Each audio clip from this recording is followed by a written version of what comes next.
Welcome to the Milestones, Motivation, and Money podcast, a weekly conversation filled with stories of business, financial literacy, careers, leadership, and resilience. Setting and achieving goals is key, whether they are related to your finances, business, or career. I hope to empower you with these conversations, no matter where you are in life. I'm your host, Angel Radcliffe, and on this show, get ready to change your mindset and start your journey to achieve your lifelong goals. So if you need a little motivation to start your day or jumpstart your next project, tune in and be sure to join our community online at milestonsmotivationandmoney.com. Hey, welcome back to the podcast. On today's show, we're chatting about leadership, another one of my favorite topics. We'll be speaking with William Schirmer, and he'll be discussing transferable leadership skills. So, thinking about those skills that you may pick up in the corporate space and you may be able to leverage in your personal life or in your brand or building a business. We're going to get all into it. So William is an experienced executive and HR leader. He has over 20 years of experience in the field. He's worked with companies here in the US and in Europe, and he's built numerous leadership development and talent management programs. Now, I am really excited to have this conversation because William is also an author. He's the author of Fulfilled: Finding Happiness and Prosperity in Your Life. And I always like to get into those details of how people went about publishing their book. So that should be a very good conversation. We're going to dig into several topics. So if you are interested in finding out how you can build your way as being a leader or transferring some of those leadership skills, get your pen and paper ready. And let's go ahead and welcome William to the show. Thank you very much. I'm very happy to have the opportunity to speak with you today. I'm glad to have you on to discuss transferable leadership skills because leadership and professional development, oh my gosh, that is my favorite topic aside from finances, of course. And I'm always mentoring someone or talking with friends on different ways that they can really work on enhancing their career profile and dabbling into some different things. So this should be very interesting. Good. Well, I'm very glad to be here, and I love talking about leadership and all things personal growth and fulfillment. Now, you have some experience in human resources, which I find very ironic because I started I wouldn't say career, but I'll tell you my very first job after college, I worked in human resources. How? I could not tell you. How you land a job in HR with no HR experience. But I thought that was, a commonality. And I was like, oh, I'd love to have this conversation from this particular perspective, especially since my career ended up going somewhere else. But you've been in that field for over 20 years. So how about you give us a background of yourself and how that transpired for you? Happy to do that. So I still remember in high school taking an occupational survey, I think when I was a junior or senior. And the survey said I should be a personnel manager. And I promptly laughed and went off to engineering school. My dad was an engineer, and I had an interest in math and sciences. But after my brief foray into engineering, I decided it wasn't for me over time, and ended up with some degrees in social and political sciences. And had an opportunity after working in operations management. I've split my career over time between the US and the UK. And I had an opportunity to come on board with a UK consultancy, which was aimed primarily at recruiting, training, and retention consultancy. And so I've always really enjoyed trying to understand, how to acquire good people that are well matched to the job and company, and how to make sure that they performed and had a fulfilling work experience. So after doing a little bit of consultancy work, I've spent most of the rest of my career in corporate HR, primarily in financial services and business services, where over time I've had the privilege of running those particular functions and acting as an executive for several companies. And really enjoyed it. And of course, out of that grew my passion for leadership development as well. And I had an opportunity to institute a number of leadership development programs over time. Wow. So that's very interesting. And you've had the opportunity to work for companies in the UK and the United States. Can you tell us if there's a difference between HR in other countries, or is There are differences, although fundamentally, if you look at things like good leadership principles and best practices, I think they're universal. But certainly in terms of the legal environment and the difference, I'm going to call it, in the power dynamic between employee and employer, whereas the US and some Western countries are very employer centric, there is a different balance with workers' councils and different workers' rights that certainly strike a more, I'm going to call it, even balance of power between employee and employer. So there are certainly differences. And in one organization I worked for 2018 through 21, we had offices in 53 countries. So having to adapt how we served those various end customer groups was really a challenge, and it was wonderful, and getting to experience different cultures as well. So there are some differences, and it is a challenge for HR leaders to try and adapt and provide good service within those parameters as well. I think about, and this is probably off topic, but I think about unions and right to work. Is that applicable in other countries, or is it just the US? It is, yes. So there are certainly other countries that have had strong union or workers' council backgrounds. For instance, in Germany, there's the rights of workers' councils to be much more involved in the decisions of the business. And of course, places like the UK had a union and still have a union background as well. So certainly union and how workers organize and how they collectively interact with management and organizations does change country to country. So it still is very applicable.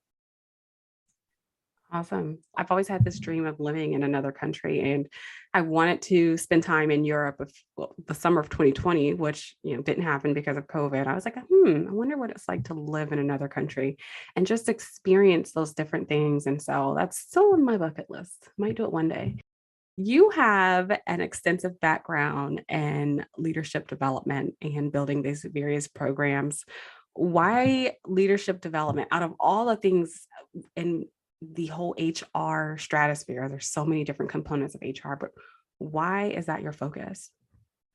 I think initially there were some indelible impressions left on me about leadership, both good and bad. And I came to fairly quickly realize how impactful leadership is on business. I'm probably stating the obvious there, but good leadership can propel an organization forward, and poor leadership can cripple it and really be a toxic influence on the culture. And so my focus fairly quickly settled in on that as one of my strategic priorities in some of the organizations that I worked for, because really leaders act as the buffer between the organization's strategic hierarchy and how you translate strategy into practice.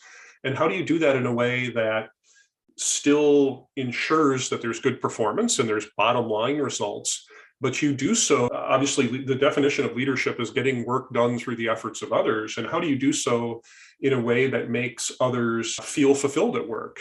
Because employees that feel fulfilled, of course, they're productive and they stay, and that's good business. So this fuzzy idea, or this misnomer, I think, that HR is much more concerned about feeling than results, isn't correct. Of course, we know that treating employees well and nurturing them is good business by nature. And so there were some impressions left on me, and it really led me quickly to focus on how do we develop leaders effectively, and more importantly, aspiring leaders, because oftentimes there was a weakness in leadership pipeline.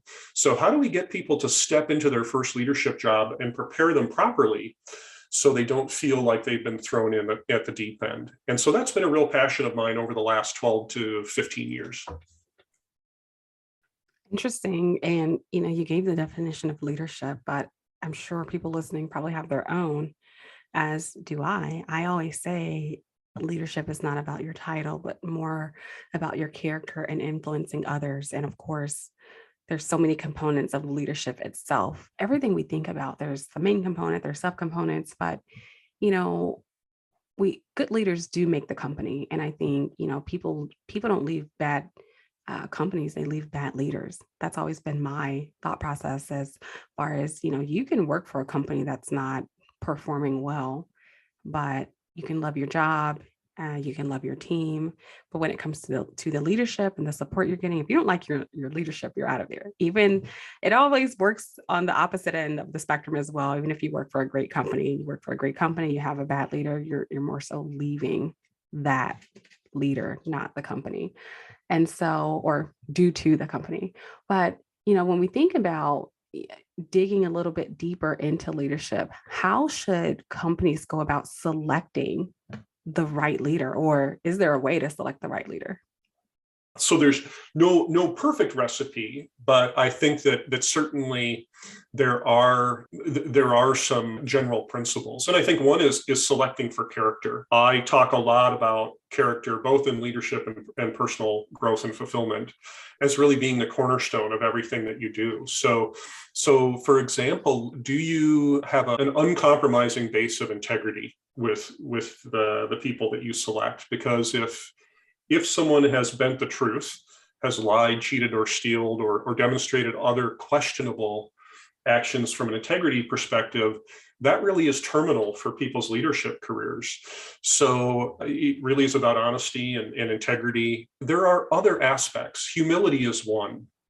And I'm a big proponent of servant leadership and believe that, you need to select leaders that aren't about, I want this job because it's a step up and I get a new title and my pay is more. Those are the selection criteria. You want to look for people that have a genuine interest in serving others and in helping develop others. They have to lead for the right reasons. And there are other aspects like accountability, responsibility, and also compassion. We need to understand that we have to lead with our heart as well as our head, because people do come to work filled with emotion. And our job is to harness that emotion in a positive way. So those are some of the things. I think other things, as you look for the ability to adapt to change and to lead change, and also selecting for attitude. You often hear we select for attitude and train aptitude. And I think that's true. You can teach certain functional aspects of leadership, like how to properly hire and select, how to develop, how to manage performance. But we can't teach those things around character, and we can't teach those things around attitude very easily. So I would select for those things. Right. And I love that you brought that up, because I've had this conversation with so many people. If you can hire someone and then develop them into a leader, or should they have certain soft skills? And you hit the nail on the head, because as we're sort of moving into the next topic of professional development, the question is for you is some of those development programs that people should really look into. So as an employee of a company, for someone who's listening, what should they look out for to build themselves in that area? And maybe even someone who's wanting to step into a leadership position. That's a great question. And this really has been an area that organizations have struggled with, because there is no leadership course at university. And oftentimes people gain their first leadership experience by getting thrown in at the deep end. And so, you want to look for organizations that do have an organized, structured development program and that really truly invest in aspiring leaders. And I think if you're an employee, firstly, you have to ask, do I have a genuine interest in leading? And it's okay if you don't. There are many opportunities to be technical experts, and I'll call it technical or process leaders rather than people leaders. So firstly is exploring your true interest in those areas, because anyone has the potential to lead given the right circumstances and skill set match. So if the answer is yes to that, I think looking at, and I talk about this in my second book, Fulfilled, developing areas of emotional intelligence, I think, is crucial. Your level of self-awareness, defining what are your core principles, values, and beliefs. What are your aspirations? What are your motivators? How well are they going to match up with leadership? Gaining a sense of external self-awareness is important as well. And you need that through feedback. You've got to seek out feedback from others regarding your strengths to leverage and weaknesses, or let's call them areas of opportunities to develop. So that aspect of emotional intelligence is crucial. Looking at your emotional control, I think, is very important, and attitude and optimism, and your ability to present authentically, not trying to be someone else. But I think this core area of emotional intelligence is a critical differentiator for leaders, even more so as they rise within an organization. So if you can develop your emotional intelligence, and I think the others are things like how you manage through change personally and how you lead change, and your resilience as well, your ability to bounce back when there is adversity, when there are failures. These things are key. And before you can lead others, you need to be able to lead yourself through these things. The rest, frankly, are technical skills. You'll learn about performance management. You'll learn about things like hiring and onboarding. You'll learn about people development. And those are technical skills that are often taught over the course of weeks or months. But work on those personal skills, including, of course, your communication and rapport building skills, and you'll provide a much better foundation for future leadership. The rest is really hygiene factors.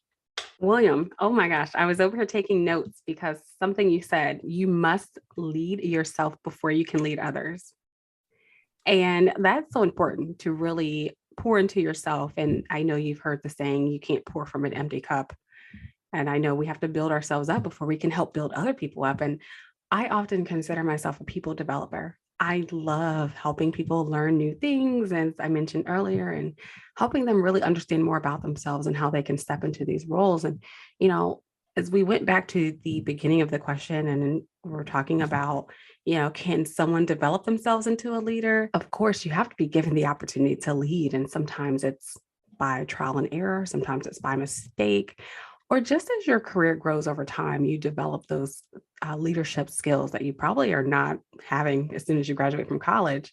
But some of the things you're saying, I'm like, this is awesome. So I really hope the listeners are digging deep.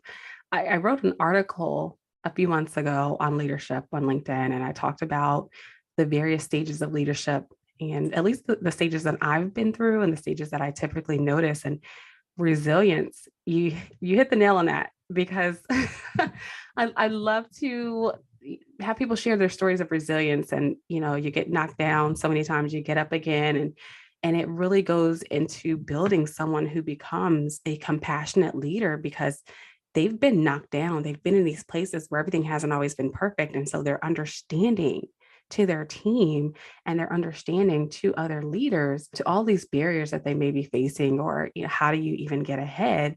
Gosh, there's so many different rabbit holes we can go down with just this particular topic. But getting back into the professional development, someone who's they're taking these courses and training programs and trying to become this particular leader, what other ways can someone utilize professional development at work in their personal life?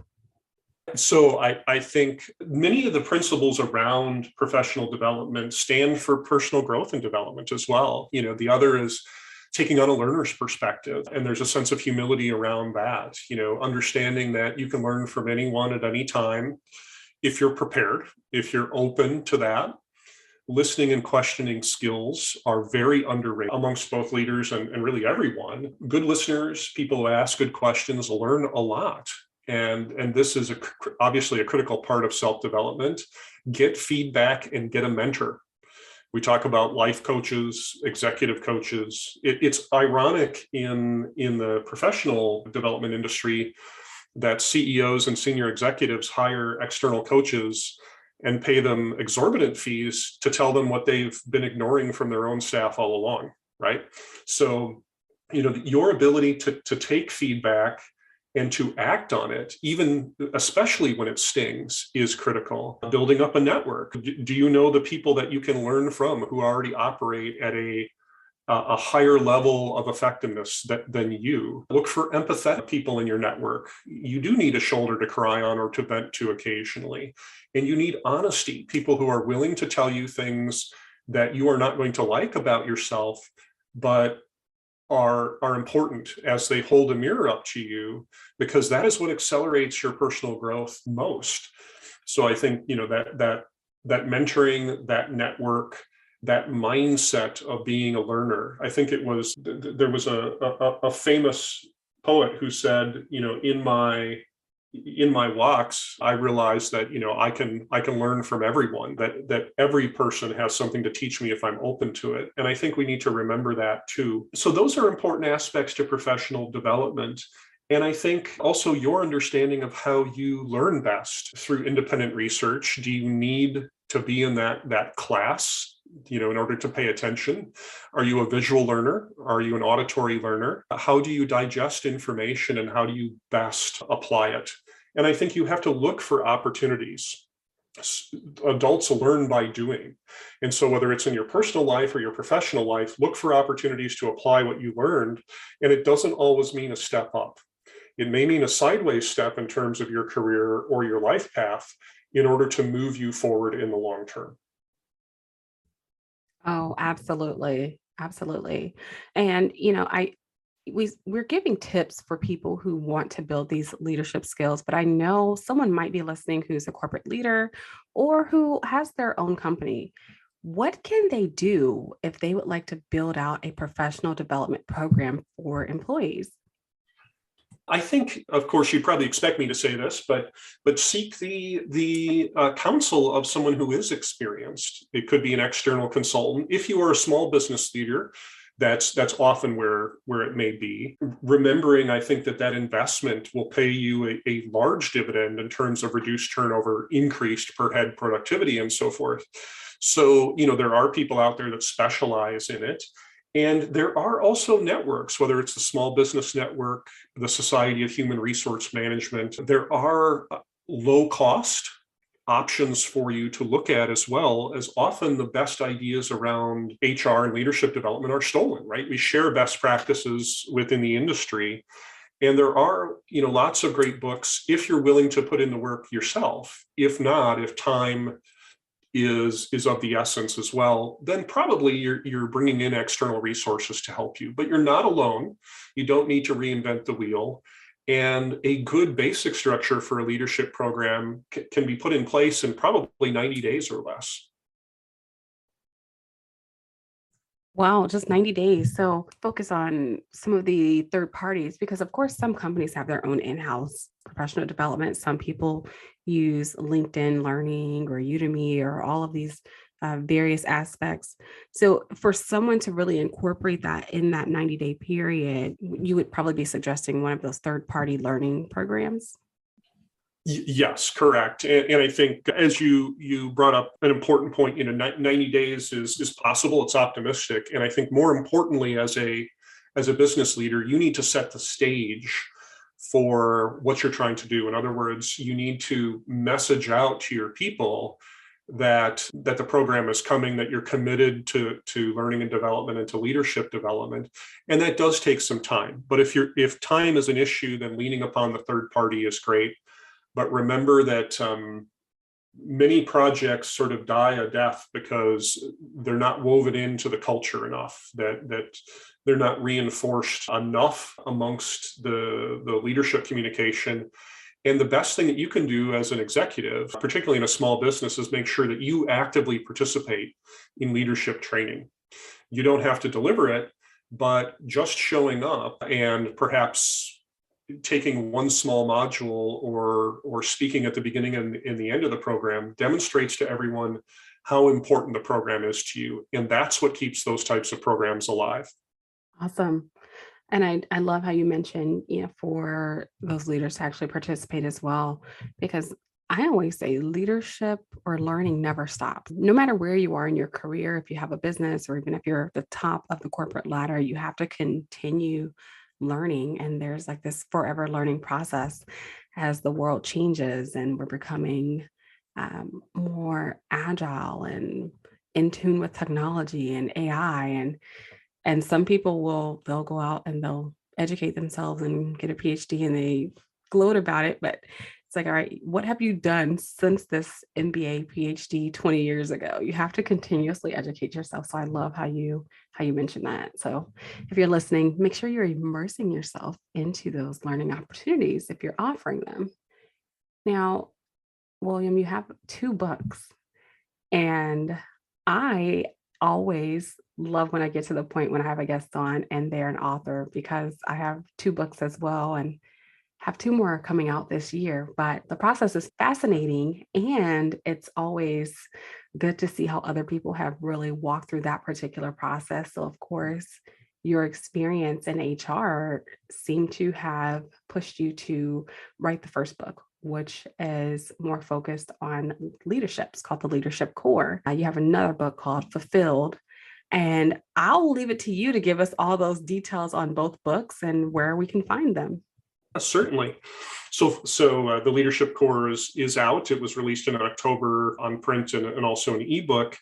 And you can find it through most online retailers, Amazon, Barnes and Noble, and so forth. So it's been released worldwide. That book really concentrates on, I'll call it, universal principles of leadership I think anyone can apply. It starts around that discussion of character, leadership character. And then we hit upon some of those primary functions of leadership, which is, how do you acquire talent? How do you build teams? How do you manage performance? Very importantly, how do you motivate? Because motivation is a prerequisite to many things, including performance. Managing change is discussed, which I think is an underrated or under-focused skill, and also, of course, developing others as well. We talk about servant leadership in there. So there are 6 core, I'm going to call it core functional areas plus character. Fulfilled really grew out of a leadership development program, which was aimed for aspiring leaders. And the idea was indeed, before you can lead others, you need to learn how to lead yourself. So in that particular book, it's more I'm going to call it a general personal growth and fulfillment or self-help book, which focuses again around character, but also emotional intelligence, resilience and stress management, your ability to build relationships and some tips around that, your self-development as well, and then managing outcomes, which is performance management from the personal aspect as well. That book is out on ebook. It's coming out in print in mid-April. And so the journey, as I've written a couple of books, has been fascinating. It's been a real education to understand what authoring is all about. Right. And we'll post those links in the show notes. And, I love it. It's such a fulfilling journey, but it's also, the books provide you as a way to really educate your audience, especially if you're on someone's podcast like mine, or if you're at a speaking engagement. People can really walk away with some of those golden nuggets that you share in hand. And gosh, I tell everyone, if you haven't done anything in life that you've wanted to do, take the steps to do it. And if you have that knowledge and information or a topic that you're passionate about, write a book, put out an ebook. I'm always trying to gear people up and like, hey, you should put that into a book, start a podcast. But Yeah. William, this has been such a great conversation, and I'm sure we can make it a longer conversation, a second topic. As I mentioned, you can go down the rabbit hole with HR and leadership, but we've covered some of the really great topics of those transferable leadership skills. I do want to ask you any actionable tips that you would give to someone who's on their leadership journey. I think you hit upon the important concept, is that we are always learning as leaders. And I think one of the biggest things that we can do is of course, sit down and define what is our leadership stand for. So what are our core values, principles, and beliefs, and actually writing that down. You'd be surprised how many people have a great deal of difficulty with that. And it's one of the activities in my leadership training. So defining those things really helps not only guide you generally in life, but also your leadership journey. And I think the other is making sure that you develop enough humility and you remain grounded.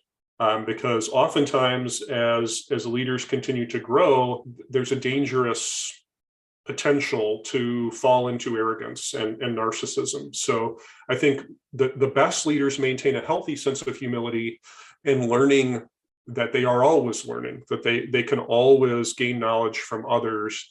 And that includes their frontline people, because they support the people that support the customer. So those would be a couple of tips that I would give. I love it. Humility. Definitely. That's a huge part of leadership as well. I think we've come down to this part where I have to ask you a financial question. Why? Because I'm a financial educator. But no, I ask everyone on the show this question. And in the first season, we had a different question. So depending on the episodes that you've been listening to, you never know what you'll get. But one of the brands that I've built out is Ballin on a Budget. And it's also a workbook. It's a workbook I use in my workshops when I'm teaching about budgeting and financial literacy. And I like to ask, when you hear that phrase, balling on a budget, what does that mean to you? It's about discipline, I think, and self-discipline. Often, I think we raise our level of spending to our income, rather than taking the time to wisely think, if I have now achieved that next step in the career ladder and now have more disposable income, what should I be doing with it other than going out and spending it on the toys, which obviously depreciate in value? So there's a healthy balance to be struck. And I think that the wisest people really do look at how they can invest either in something else that makes money, or how do I save for the long-term future? And I wish I had done that sooner, frankly. Earlier in my career, and certainly in high school and college, there was a lack of financial literacy training. And I think it's led to some devastating results for the public who isn't prepared as they reach their 50s and thinking about retirement to really properly lead the lifestyle that they would have liked to. And so I think it's preparing very early and also saving early as well. And that's certainly something I learned that I wish I would have known very early in my career. Yes, I think it's a topic that is overlooked, and gosh, you hit the nail on the head with that. We need to know that in our careers, in our personal lives, no matter which path you're choosing, if you're choosing the college path, the entrepreneur path. And I always say financial literacy should start early. So in school, and maybe that will change in the next 10 years, who knows? But I appreciate you sharing your definition, and appreciate having you on as a guest. It's been very awesome to hear your journey and the conversations and hearing about your book, but really digging into that leadership component and those skill sets. Any last words you'd like to share with the audience today? Probably only that from a leadership perspective, early in people's careers, they think that leadership is about telling people what to do. And I often say that if you want to get hands and feet moving in a direction, you've got to capture hearts and minds. And that's so important in leadership, to really gain an understanding of what motivates your people and to use emotion. People come to work filled with emotion. It's not something that you can avoid as a leader. So you need to be emotionally intelligent enough to harness that and to lead in a results focused, but also in a compassionate way. William, I love it. This goes hand in hand with some of the things that I always say. We think becoming a leader is like you're in charge and you're telling people what to do all the time. And it's not always about that, but I really love your perspective, and thanks so much for being a guest. And if you'd like to connect with William, make sure you connect with him via the links in the show notes, and tune in next time. I hope you've enjoyed the show. Be sure to leave us a review and let us know any ideas you have for a future show topic. And if you really want to show us some love, share this episode with a friend, and be sure to join our community online, Milestones, Motivation, and Money.com. You can also follow us on Instagram at Milestones, Motivation, and Money. Tune in next time.